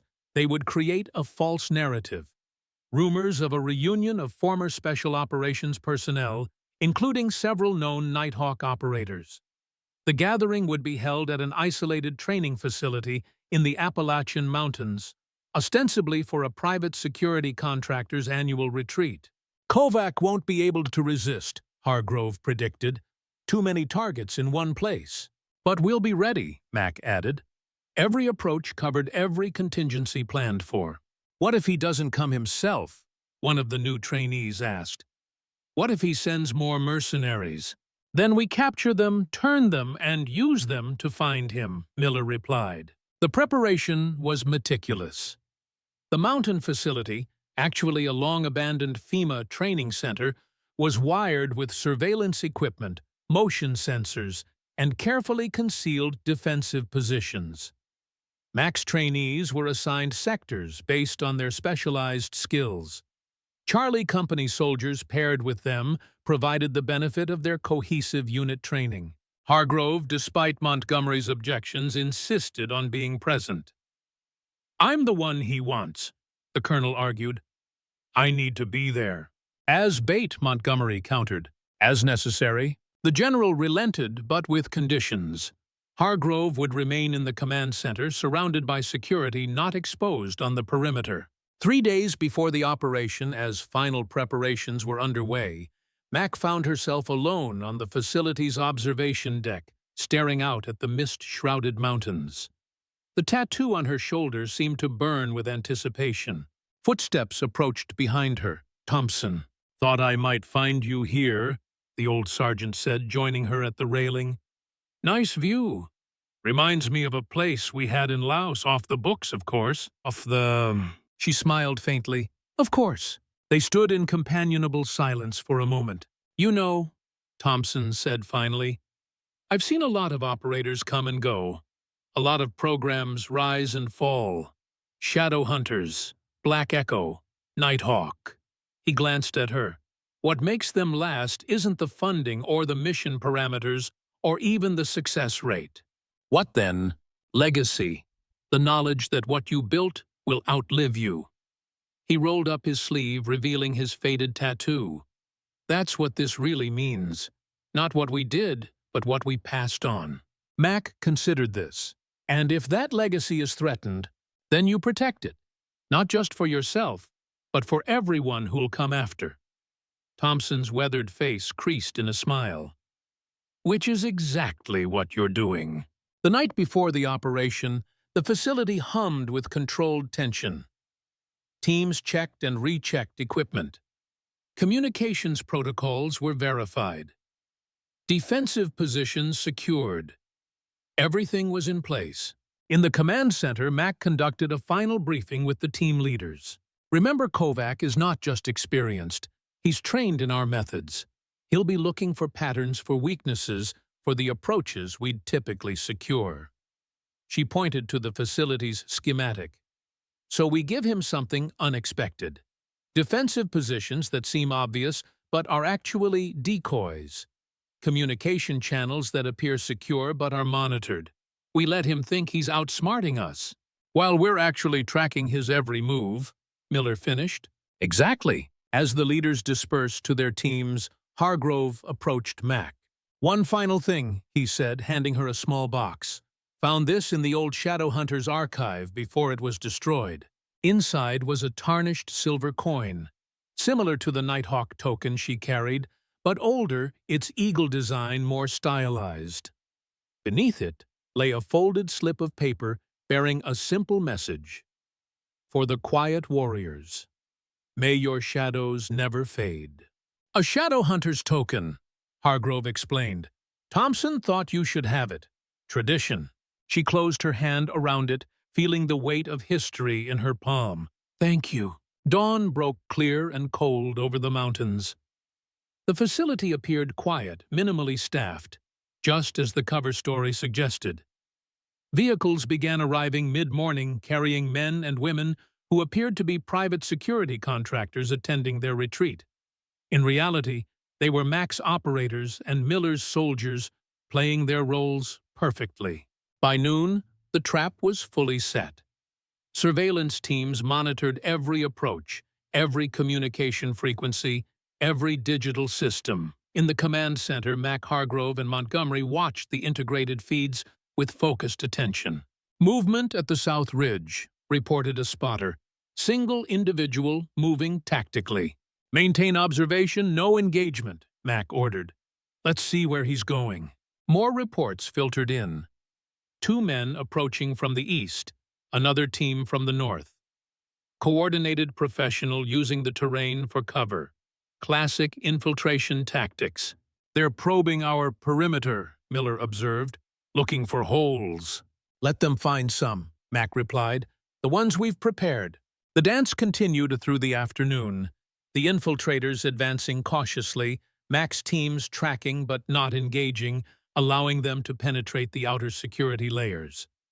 It was a calculated risk, but one based on sound strategy. The deeper they came, the more committed they would be, and the harder it would be for them to escape. At dusk, the first direct contact came. A sentry team discovered one of the infiltrators, leading to a brief exchange of fire. Non-lethal rounds only, as per Mac's orders. The infiltrator retreated, apparently believing he had encountered a routine patrol rather than a prepared position. They're getting bolder, Montgomery noted. Nightfall will accelerate their timeline. Good, Mac replied. The sooner they commit, the sooner this ends. But as darkness settled over the mountains, something changed. The pattern of infiltration shifted. The careful probing gave way to more aggressive movement. They're converging on the main building, reported a spotter. Multiple teams' coordinated approach. Too coordinated, Mac realized suddenly. Too confident. She turned to the communications officer. Check all frequencies, now. The officer's fingers flew across his keyboard. His expression darkened. We're being jammed. Local frequencies only. They're inside our communications, Hargrove said. They know our positions. Mac's mind raced. Change the plan. All teams fall back to secondary positions. Authentication protocol, Echo. The authentication would confirm the order came from her, not from someone who had hijacked their communications. But the damage was done. The infiltrators had gained an advantage. How did they get our frequencies? Montgomery demanded. They didn't, Mac replied, the truth dawning on her. They were given them. Hargrove's face paled. We have a leak. The realization changed everything. If Kovac had inside information, the carefully laid trap could become a killing ground for the wrong side. Lock down the command center, Mac ordered. No one in or out without direct authorization from me. As security personnel moved to secure the doors, she turned to Miller. Get to your team. Make sure they understand. Trust no communications unless authenticated. He nodded and departed, moving with purpose. What about Kovac? Montgomery asked. If he has inside information, he might not come himself. Oh, he'll come, Hargrove said grimly. This is personal for him. He'll want to see it happen. Max studied the surveillance feeds, looking for patterns for the telltale signs of a master tactician. There, she said suddenly, pointing to a ridgeline northwest of the facility. That position commands the best view of the entire compound. If I were coordinating this assault, that's where I'd be. It's outside our security perimeter, Montgomery noted. Exactly. He's staying clear of the trap while springing his own. Mac made a decision. I'm going after him. Alone, Hargrove objected. That's exactly what he wants. No, she countered. What he wants is to destroy everything we've built, to erase the legacy. She checked her weapon. I'm not going to let that happen. Before they could argue further, she was gone, slipping out through a maintenance tunnel that led away from the main building. The night air was crisp, carrying the scent of pine and the distant musk of wood smoke. Mac moved with practiced silence, using the terrain for cover, avoiding the likely observation points. The ridge was a kilometer away, a difficult approach in darkness over rough ground. But she had trained for worse, in conditions far more hostile than these North Carolina mountains. Her body remembered what to do, how to move, how to become part of the landscape rather than an intruder upon it. As she neared the position, she detected the faint electronic signature of communications equipment, a directional antenna sophisticated enough to penetrate their jamming. She circled wide, approaching from the blind side, using the ridge itself to mask her movement. And there he was, Alexander Kovac. Older than his photograph, his once dark hair now steel gray, but still lean, still dangerous. He stood beside a compact communications array, speaking quietly into a headset, directing his forces with the precision of a conductor leading an orchestra. Max studied him for a long moment, measuring distances, angles, options. Then she stepped into the clearing, her weapon raised. "Hello, Kovac." He turned remarkably composed for a man suddenly facing an armed opponent. His eyes, cold, calculating, assessed her with professional detachment. "Stormbird," he said, his accent still thick despite decades in the West. "I wondered if you would come." "You've been busy," she replied, "hunting my people." "Your people." He smiled thinly. "You mean Hargrove's little experiments? His disposable soldiers?" "They weren't disposable to us." "No?" Kovac seemed genuinely curious. "Then why send them to die in places like Belgrade, in operations that never existed?" "You know why. Because some missions cannot bear scrutiny." He gestured toward the facility below, where flashes of light indicated the operation was still unfolding. "Just like tonight. How many will die here for Hargrove's pride, for his legacy?" "None if you call off your men." Kovac laughed a sound without humor. "You still don't understand. This was never about killing operators. It was about exposing the truth, about bringing the shadows into the light. By murdering veterans, by targeting trainees, by forcing accountability," he countered. "Your government disavows these operations, pretends they never happen. The men who order them sleep soundly in their beds, while those who execute them carry the weight alone." There was something in his voice, not just anger, but pain. The pain of someone who had seen too much, done too much, all in the name of duty. "What happened to you?" Mac asked, genuinely curious, despite the tension of the moment. Kovac's expression hardened. "I was like you once, believing in the mission, in the necessity of the shadows, until I saw what it really was. Powerful men using loyal soldiers as tools, as weapons, to be discarded when no longer useful. And your answer is to hunt those soldiers, the ones who served just like you did." "My answer is to expose the system that created them. That created us." He gestured to the communications array. "Tonight, everything changes. I have journalists ready to receive files, operations, locations, names, the entire history of America's shadow wars laid bare." Mac felt a chill that had nothing to do with the mountain air.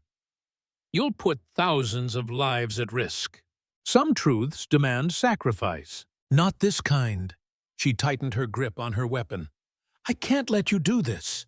"You can't stop it," he replied calmly. "The transmission is automated. If I don't enter a code every 30 minutes, everything sends automatically. Kill me, and you only accelerate the process." It was a clever fail-safe, and Mac knew he was telling the truth. She could see it in his eyes, the satisfaction of a man who had planned for every contingency. "But not quite everyone. I'm not going to kill you, Kovac." She lowered her weapon slightly. "I'm going to show you something." Slowly, deliberately, she rolled up her sleeve, revealing her tattoo, the eagle of Nighthawk, stark against her skin. "You know what this means, what it cost to earn it." "A mark of ownership," he said dismissively. "Hargrove's brand on his attack dogs." "No." She took a step closer. "A symbol of choice. We chose the shadows. We chose to carry burdens others couldn't. Not because we were ordered to, but because someone had to. Noble sentiments for assassination squads." "Is that what you think we were, kill teams?" She shook her head. "We extracted dissidents from North Korea. We secured nuclear material in the Caucasus. We prevented genocide in Africa. Yes, sometimes we killed, but more often we saved." Kovac's expression wavered just slightly. "Convenient justifications." "Truth." She reached into her pocket and withdrew the 2 coins, her Nighthawk token and the older Shadow Hunter's medallion. "Do you know what these really represent? Not programs, not operations, legacy. The understanding that what we do matters even if no one ever knows we did it. She held them out. Your name is in the Shadow Hunters archives, Kovac. You were one of us once, before something changed you. His eyes fixed on the coins, recognition flickering across his features. Where did you get that? From the men you've been hunting, the ones who carried the same burden you did. She took another step closer. Whatever happened to you, whatever turned you against your own, it doesn't have to end this way. For a moment, just a moment, something like doubt crossed his face. Then his expression hardened again. It's too late, he said. The system is corrupt. It needs to be exposed, whatever the cost. And the cost will be paid by the operators in the field. The ones like us. Not by the politicians, not by the generals. Just the soldiers. Kovac hesitated, conflict visible in his eyes. Some prices must be paid. I agree, Max said quietly, but not by the wrong people. A sound from behind. A twig snapping. Kovac reacted instantly, reaching for a weapon concealed at his back. Mac moved faster, tackling him just as a shot rang out. They tumbled to the ground, Mac twisting to absorb the impact. More shots, a brief exchange of fire in the darkness. Then silence. Mac rolled to her feet, weapon ready, scanning for threats. A figure emerged from the trees, Miller, his rifle at low ready. Captain, he called, you all right? Fine, she replied, turning back to Kovac. The Serbian lay on his side, blood spreading across his jacket. The bullet had caught him in the shoulder. Serious, but not immediately life-threatening. Who fired first? She demanded. Not us, Miller assured her. One of his men. We tracked him up here after you left. Kovac coughed, grimacing in pain. It doesn't matter. The countdown continues, 15 minutes until the files transmit. Mac knelt beside him. Tell me how to stop it. Why should I? Because deep down you know this isn't about justice. It's about pain. Your pain. She held his gaze. I understand that. Better than you think. But this will only create more victims. Kovac's breathing was becoming labored shock setting in. His eyes, once cold with purpose, now held uncertainty. The men you've killed, Mac continued, they were like you, carrying the same weight, fighting the same battles within themselves. They served a corrupt system, he insisted, but the conviction was fading from his voice. They served their country, just like you served yours. For you lost faith. Something broke in his expression then. A crack in the armor of certainty he had built around himself. The code, he said finally. 61983, the year we trained together, Hargrove and I. Mac nodded to Miller, who moved quickly to the communications array. Moments later, he called back. It's done. Transmission cancelled. Kovac closed his eyes, decades of tension seeming to drain from his body. He was right about you, he said softly. Who was? Hargrove. When he trained us, he said the best operators weren't the ones who followed orders blindly. They were the ones who understood why the orders mattered. A ghost of a smile touched his lips. I forgot that part. As medical personnel arrived to treat Kovac's wound, Mac stood surveying the ridgeline, the facility below the mountains beyond. The operation was winding down. Kovac's men, surrendering once they realized their leader had been captured. Miller approached his expression somber. We found the leak. Junior communications officer. Been feeding Kovac information for weeks. Why, money, he claims, but I think there's more to it. Mac nodded. There was always more to it. The shadows bred their own kind of darkness, their own temptations and compromises. What happens now? Miller asked. To all of this? He gestured vaguely, encompassing the facility, the operation, the programs they represented. That's not for us to decide, she replied. We do the work. Others determine its place in history. Seems unfair. It's the nature of shadows, Miller. They exist because of light, but they're defined by what they conceal. He considered this, and you're okay with that, with no recognition, no acknowledgement. She touched the place where her tattoo lay beneath her uniform. The recognition that matters is here. The acknowledgement comes from those who understand what it costs. As dawn broke over the mountains, casting long shadows across the facility, Mac stood with Hargrove, Montgomery, and Thompson on the observation deck. Below, teams were securing equipment processing prisoners, dismantling the operation with the same efficiency with which they had constructed it. "Kovac will recover," Montgomery reported. "He'll face charges, of course, but given the classified nature of his actions, it'll be handled quietly." "And his files?" Hargrove asked. "Contained. His network identified and dismantled." "So it's over," Thompson said, though his tone suggested a question rather than a statement. "This chapter is," Mac replied, "but the story continues." She looked out at the training areas, where her operators and Charlie Company soldiers were already gathering, comparing notes, forming the bonds that would define their future operations. These weren't just trainees anymore. They were the next generation of shadow warriors, carrying forward a legacy they might never fully understand, but would honor with their service. "What about you, Captain?" Montgomery asked. "Ready for your next assignment?" "Soz." She considered the question. Fort Liberty had been meant as a temporary posting, a staging ground for the hunt for Kovac. That mission was complete. But something else had taken root here. Something worth nurturing. "I'd like to stay," she said. "Continue what we've started." Montgomery nodded unsurprised. "I thought you might. The paperwork's already drawn up. Training Area 17 is yours officially. No name, no designation. Just a blank space on the map where we build the future."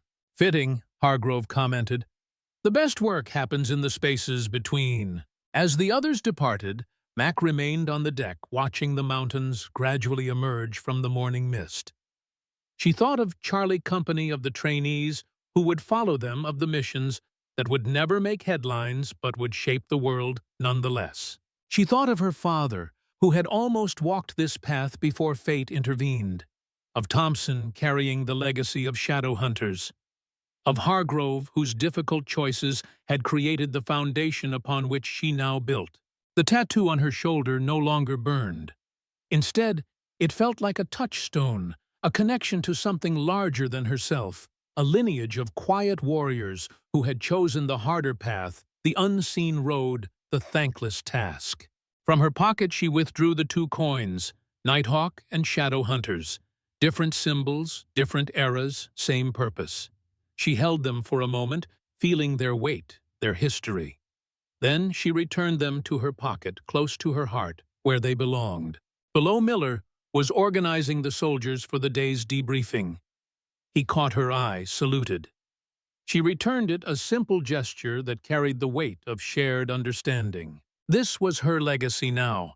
Not just what she had done in the shadows, but what she would build there. Not just the operations she had led, but the leaders she would create. As the sun climbed higher, casting the world in stark relief, light and shadow, known and unknown, Mac Reynolds understood her place in the pattern. She was a bridge between past and future, between what had been and what would be. The eagle soared on its wings, spanning generations, its eyes fixed on horizons yet to come. 6 months later, a small ceremony took place in a secluded courtyard at Fort Liberty. No press, no public announcement, just a gathering of those who needed to be there. Hargrove, Thompson, Miller, Montgomery, and 20 soldiers who had proven themselves worthy of a special designation.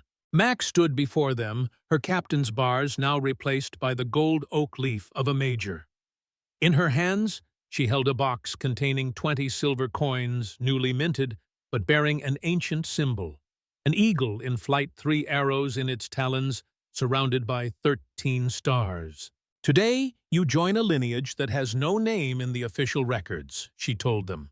"A tradition of service that exists in the spaces between what is acknowledged and what is necessary." One by one, they approached, each receiving a coin and a handshake. No speeches, no certificates, just the silent exchange of symbol and commitment. When the last coin was distributed, Mac addressed them once more. "The eagle you now carry represents not just what you've accomplished, but what you've chosen to become. Remember that choice on the difficult days ahead. They stood at attention, these men and women, who had proven themselves not just skilled, but worthy of the shadows. Different faces, different backgrounds, united by a common purpose, and the understanding that some battles must be fought beyond the light of recognition. "Dismissed?" she said finally. As they dispersed, Hargrove approached her. "They're ready," he said. "You've done good work here." "We've done good work," she corrected. "All of us." He nodded, acknowledging the truth of it. "Your father would be proud." "I think he is," she replied, "wherever he is." Later, as twilight settled over the training grounds, Mac walked alone to the edge of the property where a simple memorial had been erected. Not an official monument, just a stone marker bearing the eagle symbol and the words, "For those who served in silence. Your shadows will never fade." She placed her hand on the cool stone, feeling the connection to all who had come before. The named and unnamed, the acknowledged and the forgotten, the visible and the hidden. This was the true legacy of the eagle. Not glory, not recognition, but the quiet understanding that some battles must be fought from the shadows by those willing to stand guard where the light cannot reach. As darkness fell, Major Mackenzie Reynolds turned back toward the base, toward the future she was building in the spaces between light and shadow. The eagle on her shoulder no longer felt like a burden or a brand. It was a reminder of the choice she had made and continued to make each day. To serve where service was hardest to fight, where fighting was necessary to lead, where leadership demanded the greatest sacrifice. In the distance, her trainees were gathering for night operations, their movements precise, their purpose clear. Thompson stood with them, sharing stories that connected them to the past. Miller directed their preparation with the confidence of a man who had found his calling. And somewhere beyond the perimeter, Montgomery and Hargrove were ensuring that their work would continue protected from the politics and publicity that might compromise its effectiveness. This was her world now, not a hidden one, but a chosen one. Not a place of darkness, but a place of necessary shadow. The eagle soared on silent against the night sky, its wings spread wide, its gaze fixed on horizons unseen by ordinary eyes. And beneath it, the guardians of those shadows continued their eternal watch, their names unspoken, their deeds unheralded, their purpose unwavering. This was the way of the eagle. This was the legacy of shadows.